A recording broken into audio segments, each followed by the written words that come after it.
we wanted to talk a bit about Enslaved and your touring situation, because you've been touring for quite a long time. Now, recently you've just done a tour. You supported Opeth in the States, which is quite a big deal. How was that? That was amazing. We weren't sure what to expect, because it's from my own personal experience with working both at Hole in the Sky, and I also do some other stuff with my experience in Bergen with some pop and rock shows when they need extra personnel for production. Sometimes you can have the best guys ever in the band, but they're totally oblivious to what the people around them do. I can imagine the situation, like people talk about Led Zeppelin in the 70s. Their manager was like, he would beat up people to make sure they had enough champagne, but the guys themselves were the most lovable people ever. So you never know that when you go with a band that size. Because there's such a distance between management's office and the band, because the band's so busy. They get up, they do interviews, they play, they do in-stores, they have to go and do a clinic, with their sponsors or whatever. But luckily for us, they were really, still very much like a band like ourselves that have good guys around them, and they make sure. The first thing they did was to go out in the bus, get us, and make sure that we knew that everything they had, they would share with us. So if we needed something, drink, eat, whatever, it was just go and grab it. And they told our crew, we had a feeling that we were treated as co-headliners by the band, and that was really amazing. It's good. A band like Enslaved, could be compared to a band like Opeth in some ways, because you've kind of always had your own niche as far as sound, and fans who've kind of followed you from a long time back. So you're not just fly-by-night bands. Do you think the tour was? Do you think Opeth's fans? I mean, certainly you have. Both bands have a love for progressive music. Do you think Opeth's fans were responsive? They were very much responsive. We saw some of the places in the US where we never played before, where Opeth had a very solid fan base. It was really weird. We got 45 minutes, which is another good thing. Mm-hmm. Before a band like Opeth, we were expecting anything from 20 to 30 minutes. We're given 45, and you could actually see. Our crew you could see in the beginning of the show that people they never heard about the band, but they were there to make sure they had their front row places for Opeth. And during the first song, people would start looking around and looking at each other like, what's going on here? This is great. And at the end of the set, you would have people cheering with the songs like it was our crowd. You could actually see that transformation during 45 minutes.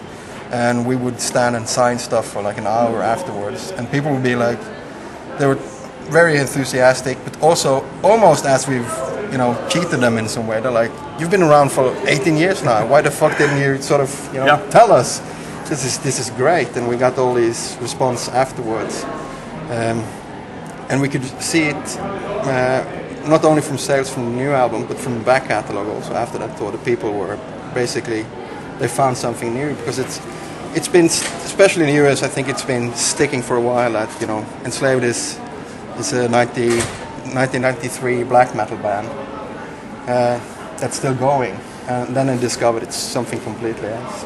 It was the best US tour you've done, would you say? Absolutely. What was the average crowd numbers? Because they're quite big over there, I understand. I would say the average would be around between 16 and 1800. Really? Which was crazy. That's a lot. We had some crew working for us that had also been on the Dimmu Borgir, Behemoth, and Keep Kalessin tour the year before, and they were expecting something about the same, or maybe a little bit smaller, and they were totally stunned to see how big Opeth really was. We had a bunch of 2,000 venues that was just totally sold out. Enslaved is not the easiest band to put on a support tour, because you're quite popular yourselves, and also trying to find something that meshes musically. I mean, European leg, repeat of the American tour in Europe would be perfect. Do you have any plans for doing something similar in Europe? I would like to really much like to do an Opeth European tour too, but I think they're in a hiatus now for a while, writing new stuff. So I can't really take anything from the top of my head. Anything would fit, I guess. As long as it's a band that is about music. I remember a tour that looked quite weird was when Meshuggah opened for Tool in the US. Yeah. But that worked too, King Crimson opened for Tool. before that, Yeah. you know, all these weird mixes can be done as long as I think they have this red line of, you know, being sort of musically dedicated to bands. I think people recognize that. Yeah. Has it been hard for you over the years? We basically all, let's say, a career advisor would call us abnormal underachievers, I would say, because, you know, the stuff we do. Then you have to take work. I used to work.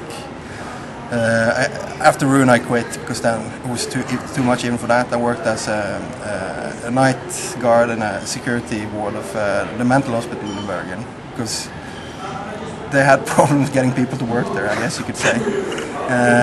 And then you could work there for 2 weeks and say, I'm going to bugger off for a tour now. Yeah. They'd be like, can we call you when you get back? Yeah, sure.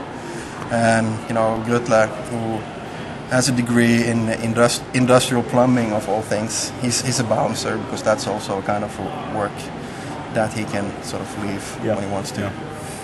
So, yeah, I think we've sacrificed basically career and family to be able to do it, but it's definitely worth it.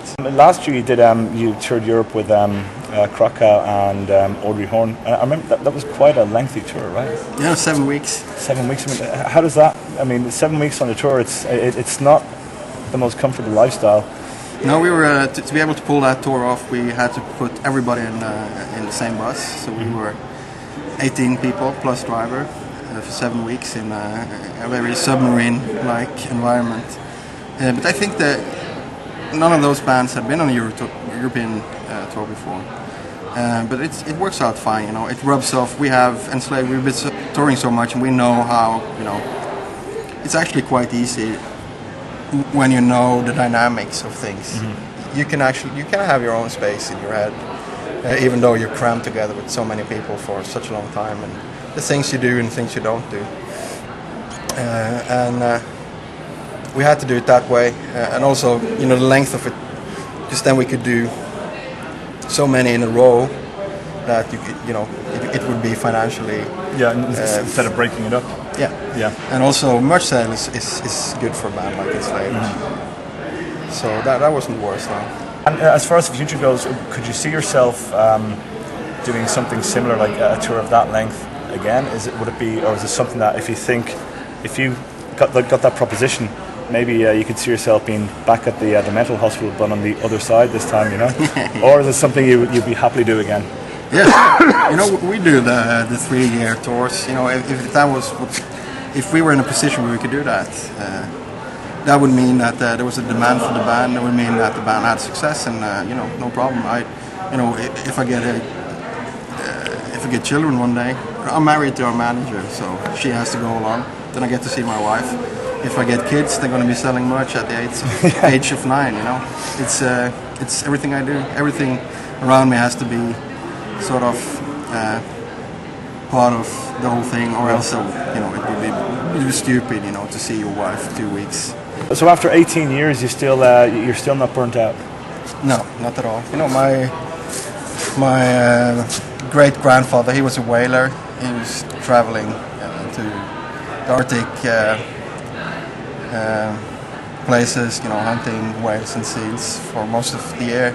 My granddad was a sailor, and my dad started out as an apprentice becoming a whaler, and then the whole thing got banned in the 70s. Okay. So I think it's in the blood, you know. It's what we do: go around and smoke a pipe, and you know, say RR. So it's a lifestyle that suits you very much. Yeah, absolutely. All right. Well, I mean, I think that's everything, you know. Keep supporting Enslaved and Homeless Guy, folks, because he doesn't know what to do otherwise. Yeah, exactly. I have to go back to the mental hospital. Yeah. Okay.